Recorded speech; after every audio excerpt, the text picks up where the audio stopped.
Radio Metropolis. Welcome to the Superman Radio Podcast here on Radio Metropolis. With Lois, Horatio, and Marble clinging to the side of the boat, Kent becomes very worried when he hears from the operator in St. Selmo that she is lost at sea. And as much as we talked about the various iterations of Superman through the years, we've never really looked at Superboy, which came after the Superman movies of the 80s and before Lois and Clark, The New Adventures of Superman in 1994. I was intrigued as to why it came about during a downtime for the character where it succeeded and where it failed. The TV series launched in 1988 and was based on the character of a younger version of Superman who was active as a superhero in Smallville during his teenage years rather than an entirely different Superman universe. This would be the period between Smallville and Metropolis, which the series Smallville just blended together. DC had been doing its Superboy brand in issues of Adventure Comics, so by the time the character had finally made its way to television in 1988, many were really looking forward to this as a fresh reboot of the franchise after the dismal results of Superman 4: The Quest for Peace with Christopher Reeve a year earlier, with the same father-son producing team of Alexander Salkind and Ilya Salkind, following young Clark through his college years. Much like Smallville, a decade later, Superboy also kept the earthly father figure in Jonathan Kent being still alive and influential in Clark's life.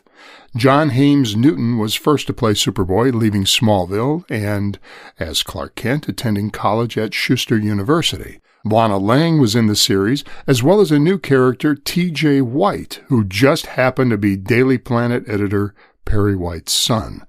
We even had a young Lex Luthor who appeared to show some of his troublesome side even then. At the end of Season 1, Newton was replaced by Christopher Gerard, who stayed with the series until the end. Newton maintained that it was his decision to leave and that he had been asked back repeatedly. However, it has been stated that Newton was looking for a significant raise, and that he was also cited with a traffic violation, which just can't happen if you're the Boy of Steel. I don't know the details of the traffic violation. It could have just been unpaid parking tickets, could have been a DUI. I have no idea. There are two characters in history that carry a heavy burden for any actor who plays those characters. The first is Superman. The second is Jesus Christ. As an actor, you cannot be seen with a drink, smoking a cigarette, or cavorting in nightclubs. There's a mystique to those two iconic characters that have to be a part of the actor who assumes those roles. That's why you never see Jonathan Roumie, who plays Jesus in The Chosen, if you've seen that. Great series if you haven't. That's why you haven't seen him in any situation even remotely questionable. George Reeves would never be seen smoking or drinking publicly during the heyday of the show, although he was an excessive drinker, but he didn't do that publicly. Towards the end of his life, yeah, you could see him out and about a little bit more, but really at the height of Superman, no. Christopher Gerard, however, was very much accepted as well, as he embodied the spirit of Christopher Reeve's portrayal. They ended up dropping the T.J. White character in favor of Lana Lang's new friend Andy McAllister, and a new recast for Lex Luthor as well. By Season 3, Clark and Lana worked for the Bureau for Extra Normal Matters in Capital City, Florida, where they investigated many unusual and unexplained phenomena that were actually part of Superboy's realm. So you can kind of put this on an early take on X-Files. Season 4 would be the last year since DC Comics discontinued the character after the Crisis on Infinite Earths comic event, which basically simplified DC's convoluted multiverse continuity into a single cohesive universe. There were brief discussions to bring back Superman with Christopher Reeve for a 5th installment, but that idea was abandoned in favor of the Lois and Clark series with Dean Cain and Terry Hatcher. At the time of recording this podcast, John Haymes Newton focuses now on energy healing, while Gerard Christopher is active in health, fitness, and engaging with fans on the convention circuit. Okay, so just thought we never talked about Superboy before, and it was certainly part of the whole Superman lexicon and the legacy of Superman, so why not talk about it? So let's get to part 3 of our adventure with Lois, Horatio, and Captain Marble, with a B, hanging onto the ship wreckage in the dark, cold ocean, along with a very worried Kent, who hears Lois may be lost at sea. This is The Phantom of the Sea, Part 3, from April 30th, 1947, here on the Superman Radio Podcast on Radio Metropolis. Faster than a speeding bullet. More powerful than a locomotive. Able to leap tall buildings at a single bound. Look, up in the sky. It's a bird. It's a plane. It's Superman. Kellogg's Pep. P-E-P, Pep. Kellogg's Pep, the Sunshine Cereal, presents The Adventures of Superman.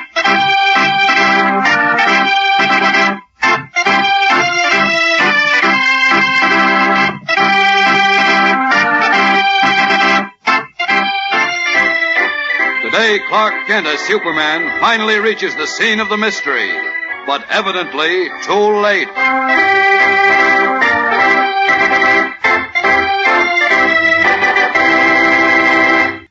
Deciding to personally investigate a mysterious something in the sea that had paralyzed an entire fishing fleet with fear, Lois Lane and Horatio Horn, eccentric Daily Planet correspondent, hired a boat owned and operated by a Captain Marble. Putting out from San Selmo, a tiny fishing village on the Canadian coast, their skipper took Lois and Horn to the North Banks fishing grounds, where, as the evening fog began to lift, they were horrified to see what appeared to be a gigantic sea monster. Churning the waters to foam, its bright red eyes glared balefully as it glided forward, bearing down on them with great speed and force. And before they could escape, it rammed and capsized their boat, then disappeared into the darkness. As we continue now, Clark Kent is making a vain attempt to reach Lois by telephone, as the girl reporter, together with Horatio Horn and Captain Marble, clings to the wreckage of the capsized boat. A stiff breeze lashes the sea into angry white-capped waves that pound at the shipwrecked trio as if trying to tear them loose from the upturned hull. Listen. Horatio. Here I am, Miss Lane. Are you all right? As well as could be expected under the circumstances. That's Captain Marble. Here we are, Captain. Come on over here and join us. Well, this is a pretty kettle of fish. Oh, please, Mr. Horn. No puns now. Sorry, no pun intended. Are you all right, both of you? If you mean no broken bones, yes. But I don't know how long I can hold on. You've got to hold on, Miss Lane. Maybe someone will come looking for us. Not much chance of that, mister. Why not, Captain? Somebody might have seen us go out. Aye, but they won't come looking. Not out here. You mean because of the sea monster? Aye. And now you've seen it with your own eyes. You know you can't blame them. Yes, but we must do something. We can't just stay out here and drown. From the way things is going, here we have much better to look forward to. Well, why do you say that, Captain? Because this hull won't stay afloat much longer. I wish I'd listened to Mr. White and stayed home. Well, why not wish for Superman while you're wishing? Might as well wish for the moon. Don't be discouraged, Miss Lane. Remember, while there's life, there's hope.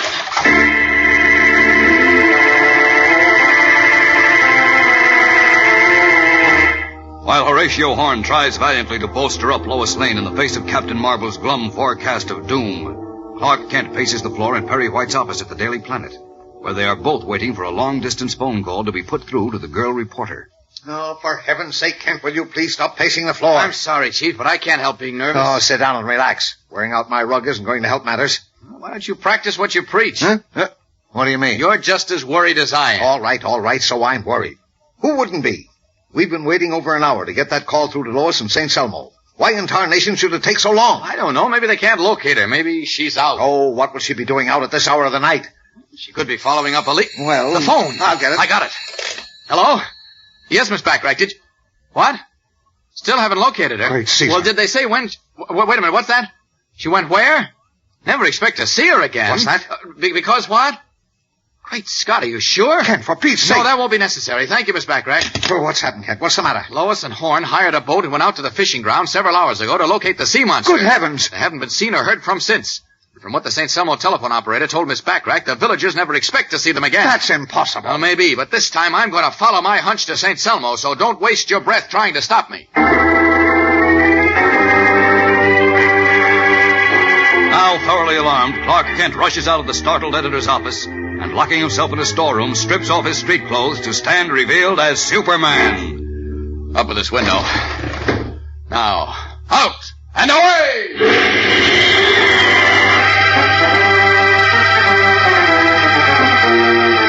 Rocketing up into the night sky, the Man of Steel dodges eastward to the sea, then veers left and streaks along the North Atlantic coast toward Canada.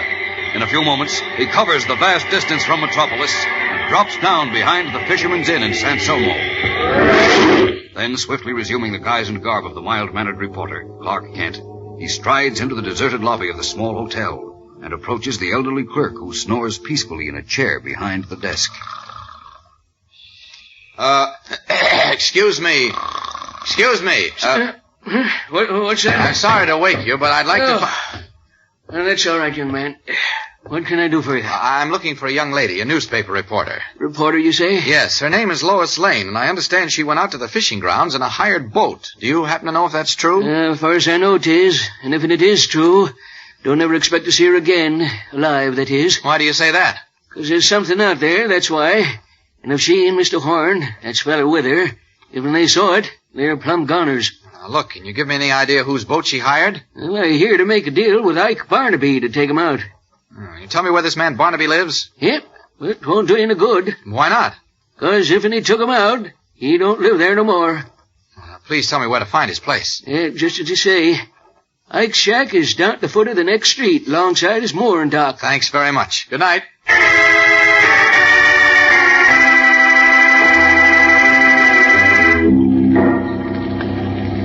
I told him I wouldn't take no chance of running into that thing living out there in the sea for 10 times what they offered.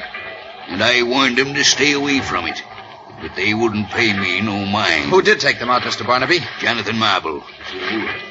Now they're done for. 3 of them. What makes you so sure? As the run shouldn't take more than an hour. Hour and a half both ways, especially in Marble's Nancy Ruth. She's a fast 48-footer with diesel power. They've been gone now more than 3 hours. This looks more than ever like a job for Superman. How's that, Mr. Kent? I was just thinking out loud. Look, Mr. Barnaby, could you tell me just where on the fishing grounds this thing you speak of is said to be found? You're not thinking of going out there to look for him? I might. Who'd be fool enough to take you out? Even let you hire a boat? Don't you worry about that. I'll manage it all right. Just give me the course. You're asking for it, so here it is. Go straight out from the docks to the last bell buoy. Keep it on your starboard. Bear 3 points east-northeast for 2 miles. It'll run you smack dab into it. Much obliged, Mr. Barnaby. Good night. Good night. And heaven help you.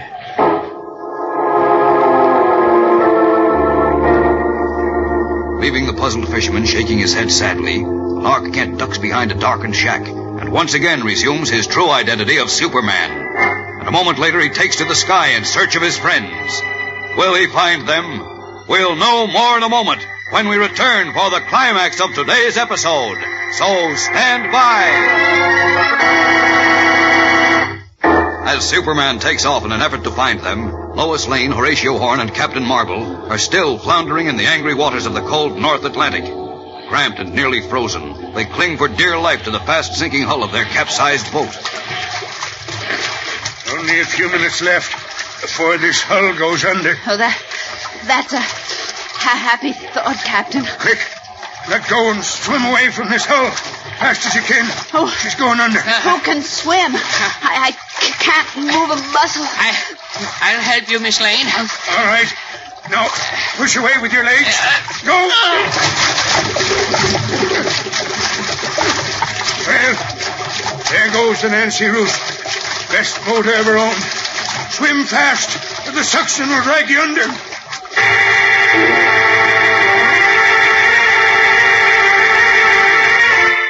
Clinging desperately with numbed fingers to the bits of wood torn from the wreckage, Lois Lane, Horatio Horn, and Captain Marble continue to drift farther and farther eastward into the vast Atlantic Ocean. Meanwhile, Superman has arrived at the spot where they first capsized, and, hovering in midair, vainly scans the angry white-capped waters. This is where Barnaby said they went. But they're not here now. Where can they be? I must find them, I must. Away!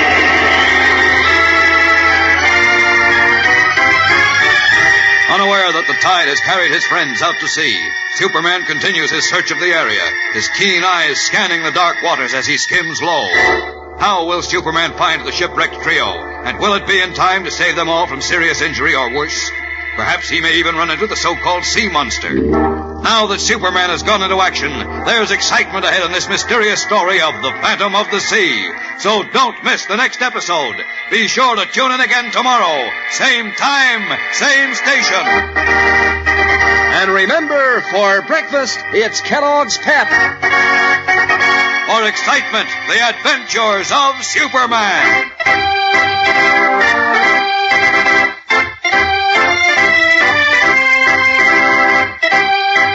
Superman is a copyrighted feature appearing in Superman DC comic magazines and is brought to you Monday through Friday at this same time by Kellogg's Pep, the Sunshine Cereal.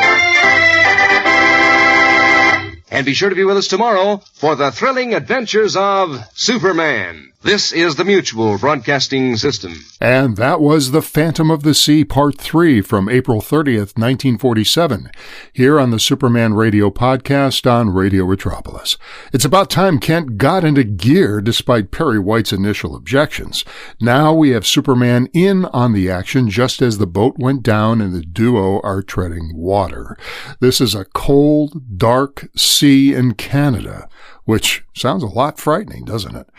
As the mystery gets deeper now, Lois and Horatio are fully exposed to those who have something so valuable to keep hidden that they are now targeting Lois and Horatio, making their lives clearly in danger, such as they are now. In this alleged incident with the sea monster, was that a planned interaction that resulted in their boat being destroyed? Or was it just an accident with the sea monster, forcing them into the sea to drown? Not sure. Seems like it might have been a little bit more planned, in my opinion. Of course, Superman is now in the mix, which means that Lois and Horatio being drowned seems like it's a much more remote possibility, given this is only our third episode of the story, and we're talking about a main legacy character such as Lois Lane, so I doubt anything that tragic is in her future. Yet she always seems to toe that line, doesn't she? And that'll do it for us tonight. That was The Phantom of the Sea Part 3 from April 30th, 1947, here on the Superman Radio Podcast on Radio Metropolis. This is Radio Metropolis.